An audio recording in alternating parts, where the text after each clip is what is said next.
Adult organism. तो zygote में meiosis हुआ, इसलिए इसको जायगोटिक मियोसिस या हैप्लॉन्टिक लाइफ साइकिल कहते हैं, क्योंकि जो अडल्ट है वो बच्चों हैप्लॉइड है। याद रहेगा। Hello, very good morning to all of you बच्चों, कैसे हैं आप लोग। तो एक बार फिर हम आपके साथ हैं आपके फेवरेट स्टडी डेस्टिनेशन बायोनीति पर, और आज का टॉपिक है किंगडम प्रोटिस्टा। एक एक चीज डिटेल में डिस्कस करेंगे बच्चों। प्रोटिस्टा क्या होते हैं, स्ट्रक्चर, उनके कैरेक्टरिस्टिक्स, फंक्शंस एंड क्लासिफिकेशन। बेटा विदाउट एनी डिले हम स्टार्ट करते हैं प्रोटिस्टा। देखिए, after Linnaeus two kingdom classification system, कुछ ऐसे ऑर्गेनिजम्स थे जिनको प्रॉपर प्लेस नहीं मिला था, तो अर्नस्ट हैकेल ने क्या किया था, थ्री किंगडम क्लासिफिकेशन सिस्टम दिया। And in that three kingdom classification system उन्होंने प्रोटिस्टा को इंट्रोड्यूस किया।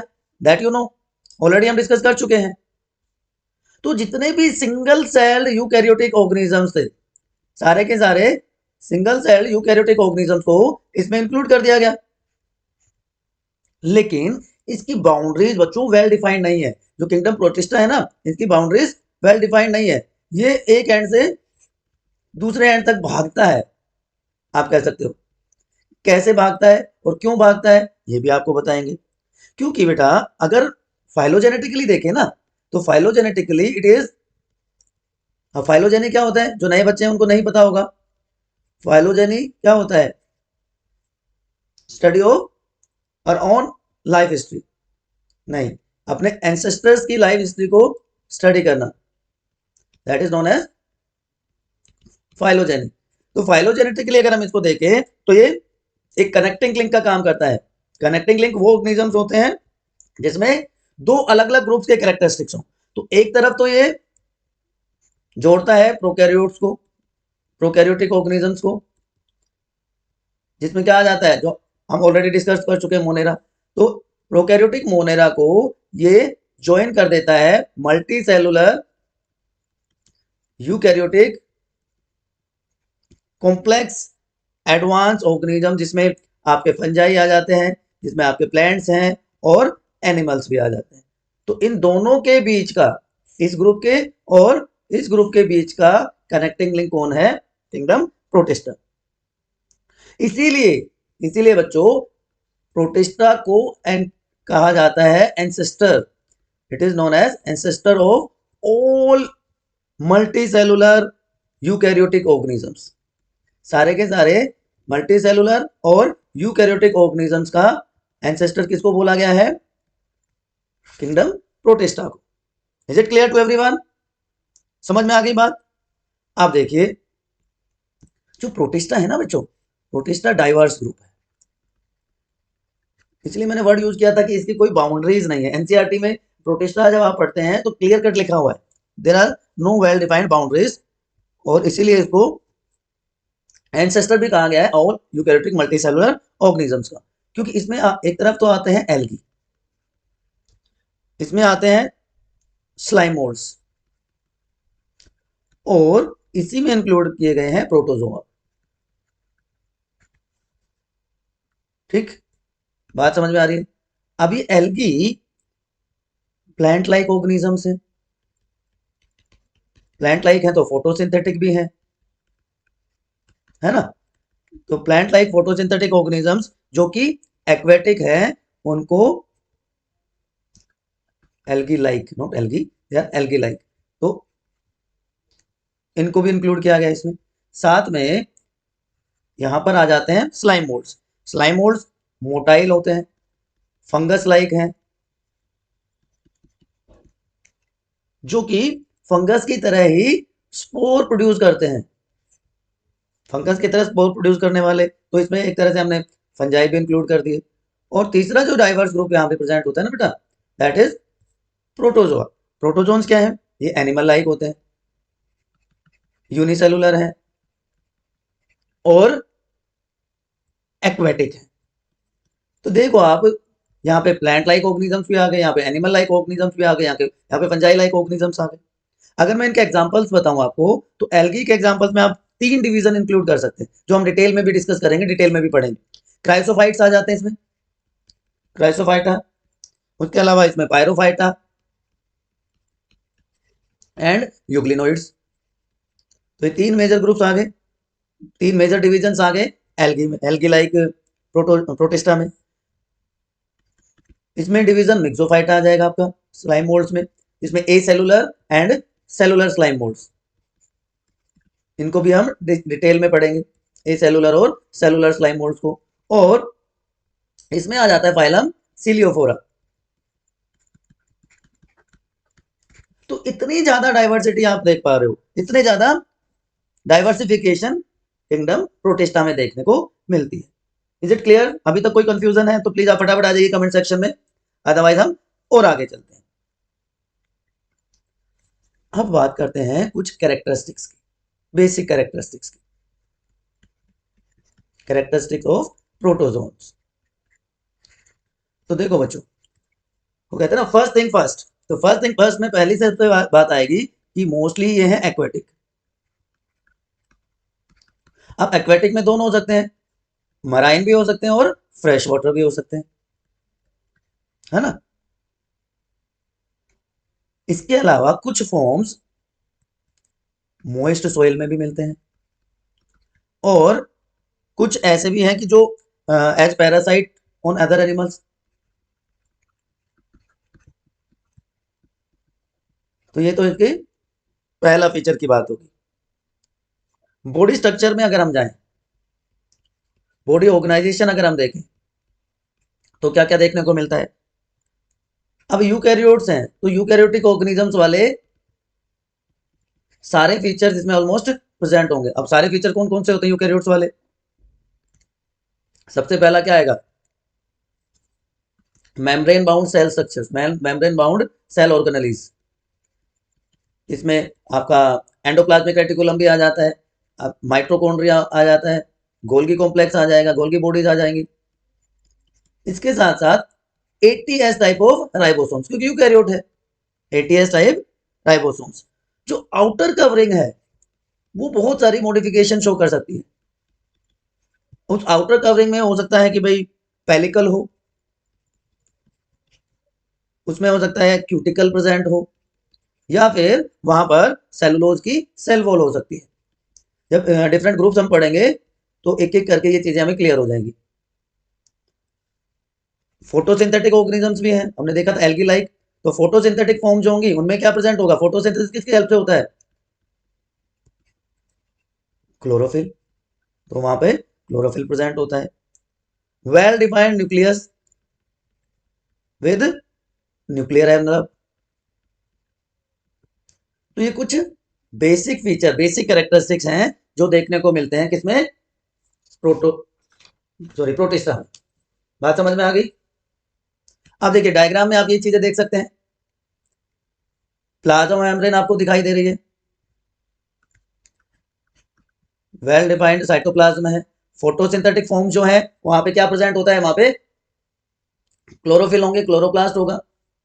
Nucleus with well defined nuclear membrane, क्योंकि यूकैरियोटिक ऑर्गेनिजम्स हैं।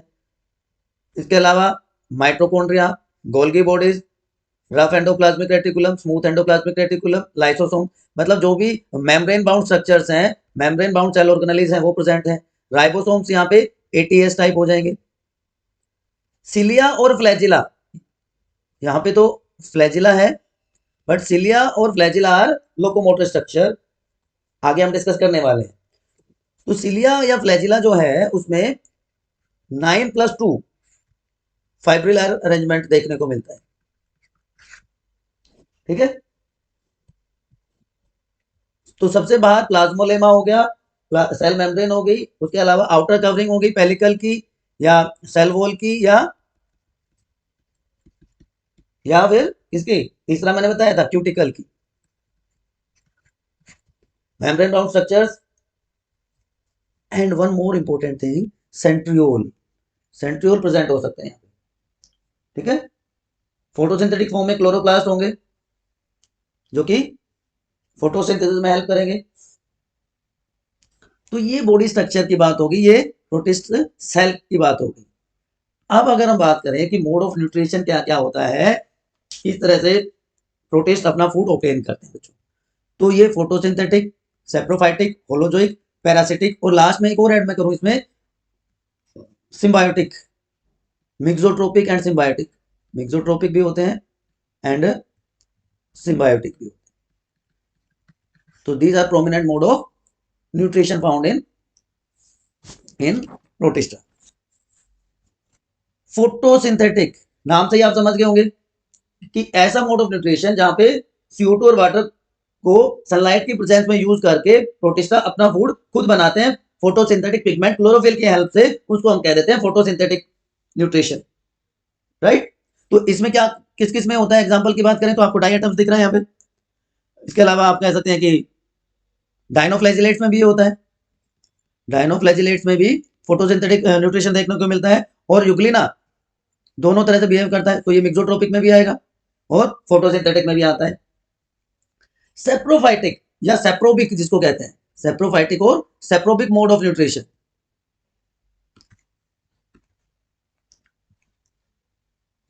जो कुछ एंजाइम्स रिलीज करके सराउंडिंग फूड ऑर्गेनिक मैटर को सिंपल प्रोडक्ट्स में चेंज कर लेते हैं, है ना, और उसको एब्जॉर्ब कर लें बॉडी सरफेस के through, that is known as saprophytic और सेप्रोबिक मोड ऑफ न्यूट्रिशन। तो सेप्रोफाइटिक आपको मिल जाएगा स्लाइम मोल्ड्स में, दोनों में, सेलुलर में भी और एसेलुलर स्लाइम मोल्ड्स में। थर्ड वन इज होलोजोइक, जिसको इंजेस्टिव न्यूट्रिशन भी कहते हैं, it is also known as ingestive nutrition. Human beings में भी यही होता है, लेकिन यहां पे बात करें तो अमीबा और पैरामीशियम, अमीबा में सूडोपोडिया की हेल्प से होता है, पैरामीशियम में भी इसी तरह का न्यूट्रिशन देखने को मिलता है कि इंडिविजुअल कैप्चर कर लेता है, इंजेस्ट करता है फूड जैसे कि बाकी एनिमल्स करते हैं। तो अमीबा और पैरामीशियम इसके बेस्ट एग्जांपल है बच्चों।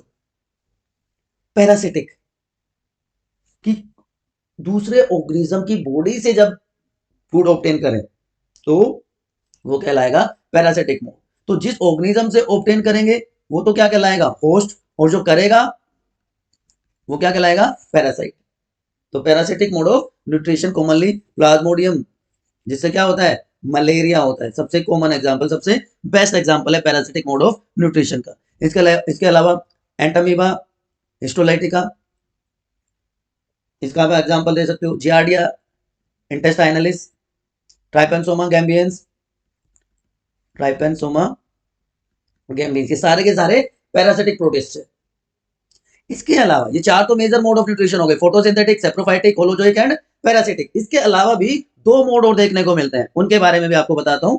मतलब सबसे पहले तो नहीं, फिफ्थ नंबर पे आएगा आपका मिक्सोट्रोपिक न्यूट्रिशन।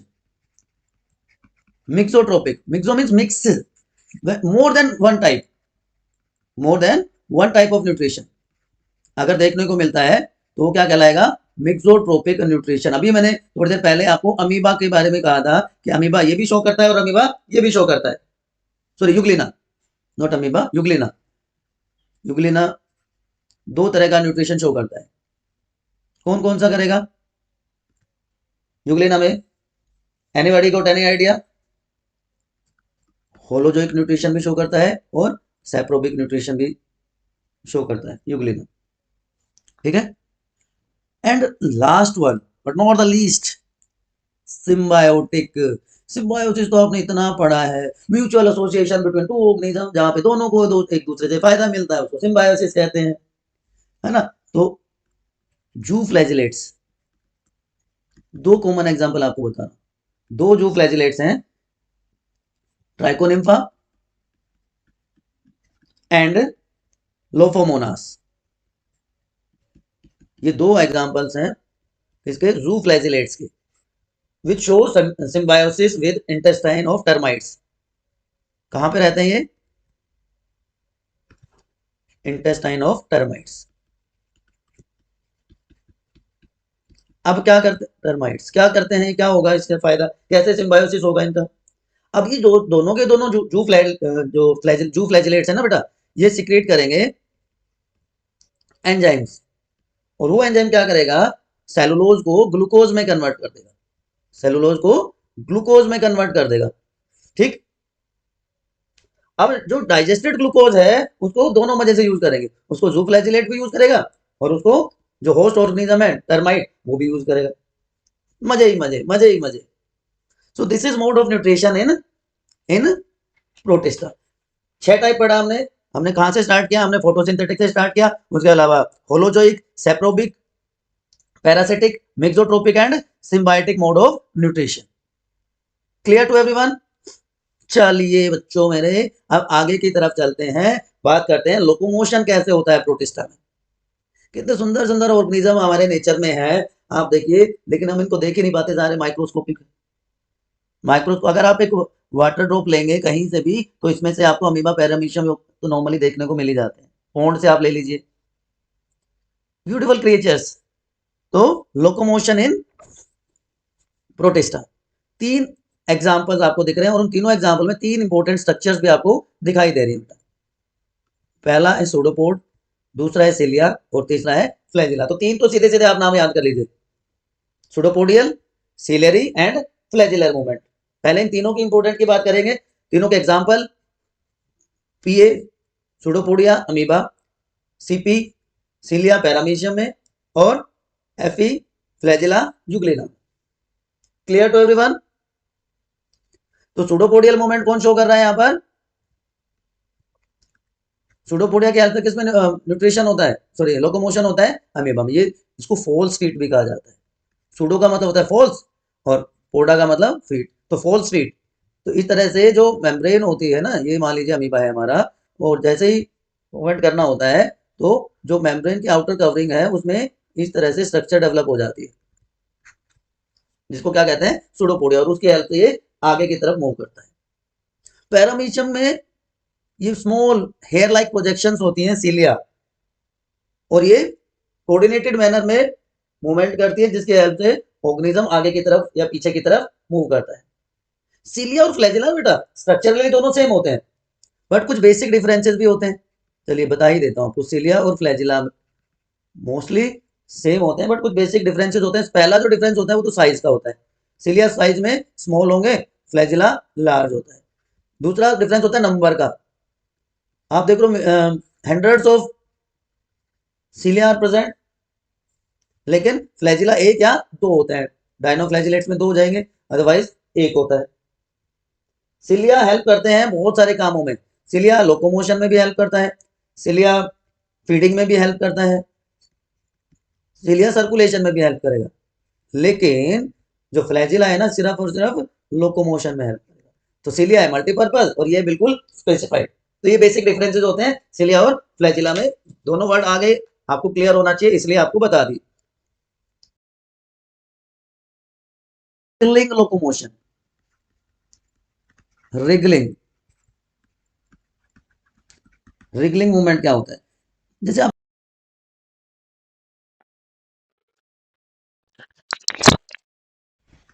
मूवमेंट होता है,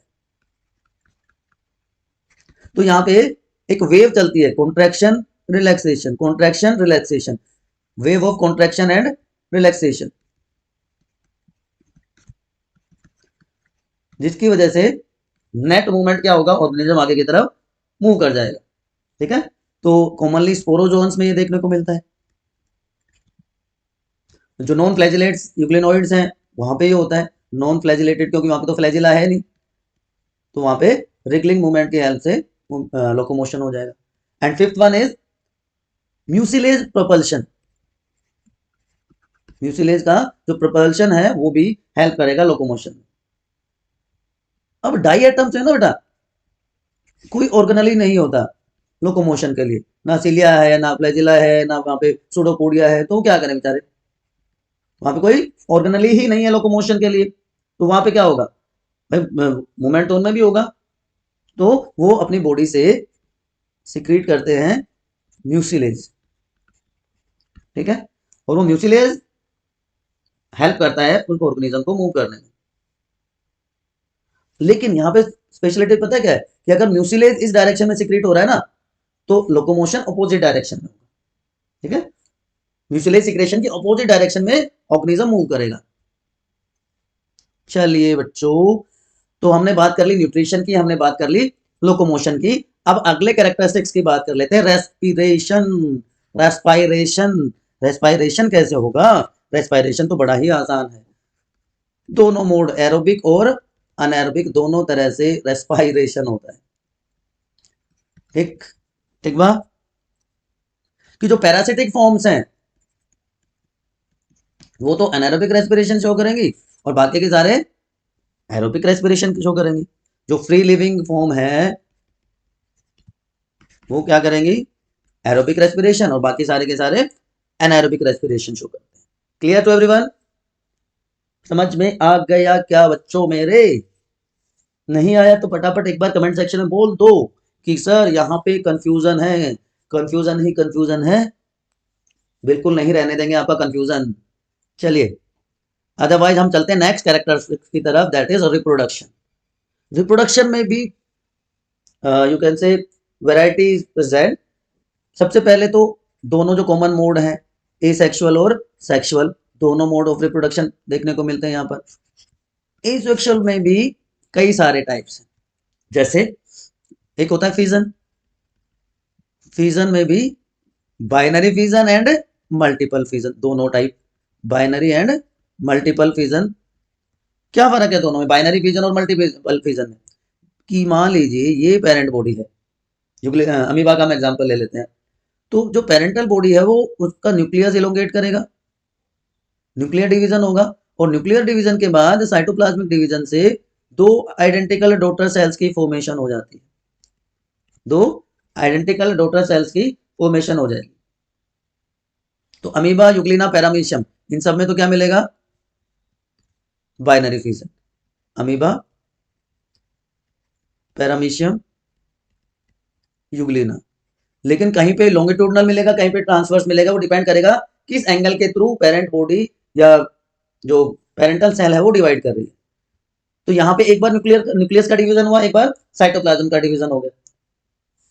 मल्टीपल फिजन में क्या होगा कि पेरेंट की बॉडी जो है वो बहुत सारी डॉटर सेल्स में डिवाइड हो जाएगी। यहाँ पे एक से दो ही बन रही थी, यहाँ पे multiple cell daughter cells are form, तो उसको क्या कह देंगे, मल्टीपल फिजन। Example Plasmodium. इसमें क्या होगा, देखो पहले तो न्यूक्लियस डिवाइड करना शुरू करेगा, एक बार, दो बार, तीन बार, चार, मतलब मल्टीपल न्यूक्लियर डिविजन हो जाएंगे, है ना।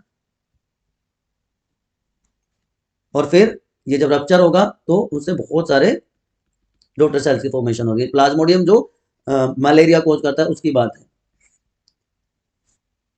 इसके अलावा स्पोरुलेशन, एसेक्सुअल रिप्रोडक्शन में क्या आ जाएगा, स्पोर फॉर्मेशन या स्पोरुलेशन। अभी हम इसकी बात नहीं कर रहे हैं, स्पोरुलेशन और स्पोर फॉर्मेशन। ये होता है अनफेवरेबल कंडीशंस में, during unfavourable conditions spores are formed.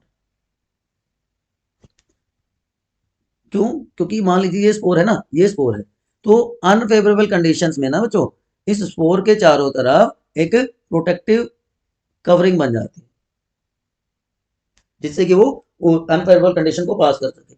इसको सिस्ट वॉल भी कहते हैं, it is known as cyst wall. तो स्पोर फॉर्मेशन की प्रोसेस कैसे होती है, ऐसे होती है। ये इसके अंदर जो है ना, ये तो हो गए स्पोर्स।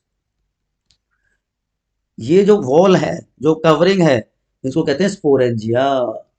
ये क्या होगा, स्पोरेंजिया। और ये स्टॉक लाइक स्ट्रक्चर जो है ना, इसको क्या कह देंगे, स्पोरेंजियोफोर, स्पोरेंजियोफोर। और ये लास्ट जो स्ट्रक्चर है दैट इज बॉडी। ये क्या होगी, बॉडी। अब जब ये मैच्योर हो जाएगा तो ये स्पोर्स यहाँ से रिलीज हो जाएंगे।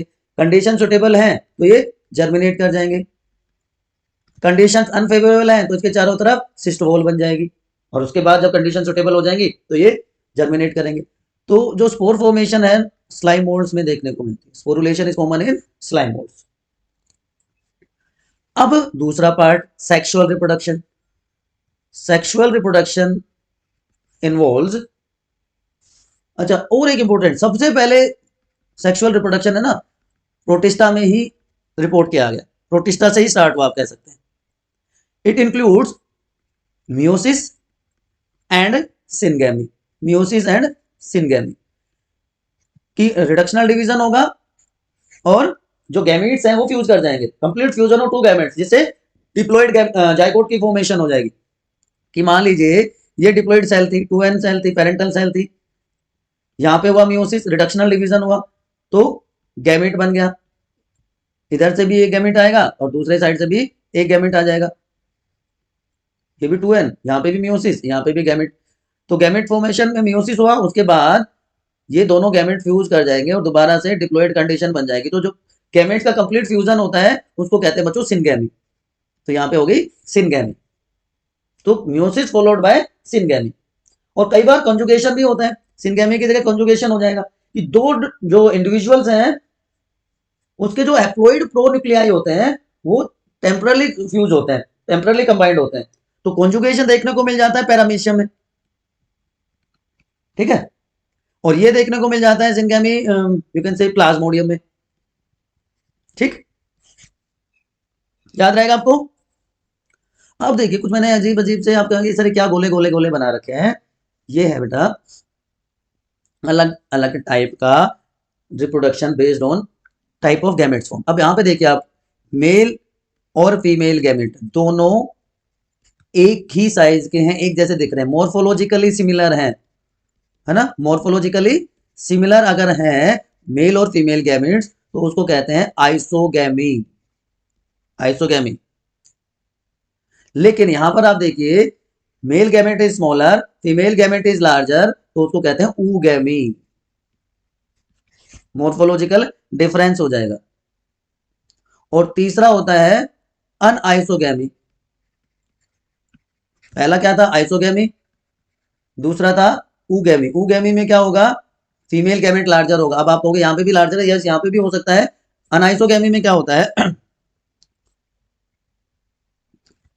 मेल गैमेट मोटाइल होगा, स्मॉल होगा, फीमेल गैमेट जो है as you can see here large होगा बट नॉन मोटाइल।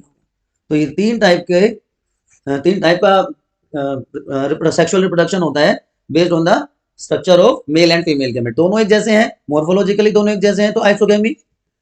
अगर दोनों अलग है, एक बड़ा है एक छोटा है, तो अनाइसोगैमी। और फीमेल गैमेट ही बड़ा है हमेशा, तो क्या कहलाएगा, oogamy. Is it clear to everyone, पक्का। चलिए बच्चों मेरे, अब एक और इंपॉर्टेंट कैरेक्टरिस्टिक की बात कर लेते हैं, दैट इज लाइफ साइकिल। ये कौन सी साइकिल है sir, by cycle try cycle, अब ये कौन सी साइकिल पढ़ाओगे, ये साइकिल आगे आगे आपको पढ़नी है। Haplontic and diplontic life cycle आप देख पा रहे हो। तो पहले बात करते हैं हैप्लोन्टिक लाइफ साइकिल की, जो कि आप एक और वर्ड आपको दिख रहा है कि जाइगोटिक मियोसिस की जो प्रोटिस्ट है, जो इंडिविजुअल है वो तो कैसा है, हैप्लोइड है, protist is haploid, n number of chromosome. Meiosis किस में होगा, meiosis occurs in zygote. Gamete formation कैसे होगी, मियोसिस के सॉरी माइटोसिस के थ्रू। गैमेट कैसे बनेंगे, माइटोसिस के थ्रू। तो गैमेट्स कैसे होंगे, हैप्लोइड, गैमेट्स यूज करके जाइगोट बना देंगे। तो जाइगोट में मियोसिस होगा तो इसलिए इसको जाइगोटिक मियोसिस कहते हैं।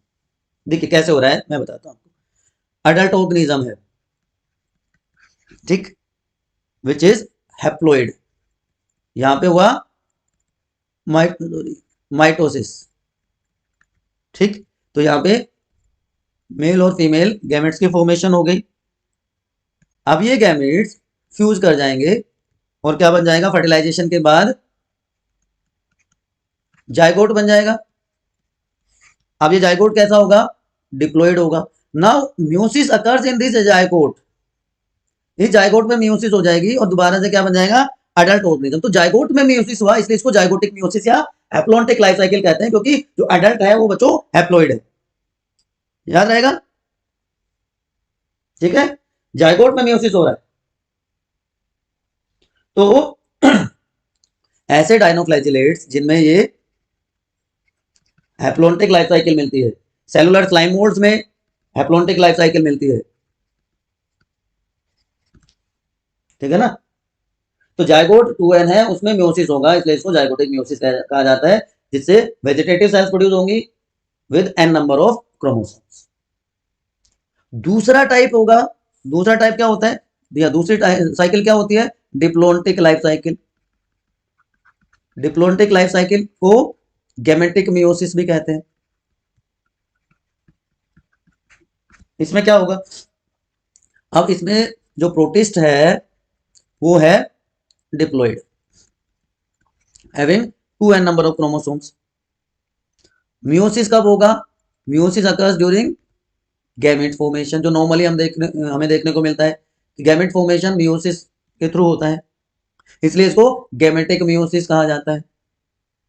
अब जो डिप्लॉइड सेल थी, जो 2n सेल थी, उसमें मियोसिस हुआ और मियोसिस के बाद क्या बन गया, गैमेट्स बन गए। ये गैमेट्स ये गैमेट्स फ्यूज कर जाएंगे फर्टिलाइजेशन के टाइम पर और डिप्लॉइड जाइगोट बना देंगे। तो साइकिल कैसे ऑपरेट करेगी कि अडल्ट है having 2n number of chromosome, उसमें हुआ meiosis reductional division, haploid gametes बन गए। अब ये हैप्लॉइड गैमेट्स फ्यूज होते हैं फर्टिलाइजेशन के थ्रू, डिप्लॉइड जाइगोट बना देंगे। इस जाइगोट में होगी माइटोसिस और अडल्ट ऑर्गेनिज्म बन गए। ठीक, तो मोस्टली जो प्रोटिस्ट हैं, चाहे वो हम बात करें डायटम्स की, चाहे वो एसेलुलर स्लाइम मोल्ड्स हों, उन सब में जाइगोटिक गैमेटिक मियोसिस या डिप्लॉन्टिक लाइफ साइकिल देखने को मिलती है। तो बच्चों ये कुछ मेजर कैरेक्टरिस्टिक्स हैं, ये कुछ मेजर फीचर्स हैं प्रोटिस्टा की।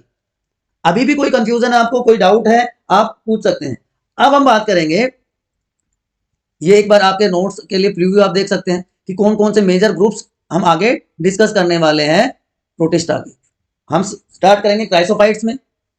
क्राइसोफाइट्स में दो मेजर ग्रुप्स आ जाएंगे, डायटम्स एंड डेस्मिड्स। ठीक, उसके अलावा हम स्टडी करेंगे डायनोफ्लैजेलेट्स और यूक्लिनोइड्स। ये फोटोसिंथेटिक प्रोटिस्ट होते हैं, these are photosynthetic protists।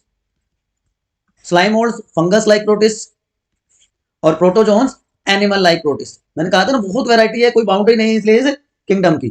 Plant like भी हो सकते हैं, एनिमल लाइक भी हो सकते हैं और फंगस लाइक भी हो सकते हैं। तो ये मेजर ग्रुप्स हम डिस्कस करेंगे। ये ऑलरेडी हम बॉडी स्ट्रक्चर की बात कर चुके हैं, हमने देख लिया किस तरह से रिप्रोडक्शन होता है। बाकी features eukaryotic single cell organisms हैं, बाउंड्रीज इसके वेल डिफाइंड नहीं है, फोटोसिंथेटिक हो सकते हैं को तो दूसरे को ये एनिमल्स की तरह दिख सकते हैं, तीसरे को ये फंगस लग सकते हैं। तो ये मेजर ग्रुप्स हैं क्राइसोफाइट, डाइफ्लैजिनोइड, यूक्लिनोइड्स। ये एक ग्रुप हो गया, ये दूसरा ग्रुप हो गया फंगस वाला, एंड ये तीसरा एनिमल वाला। तो प्लांट लाइक, एनिमल लाइक और फंगस लाइक ऑर्गेनिजम्स की बात करेंगे। तो बेटा अब हम बात करेंगे क्राइसोफाइट्स के बारे में, जिसमें कॉमनली डायटम्स और गोल्डन एल्गी डेस्मिड्स आते हैं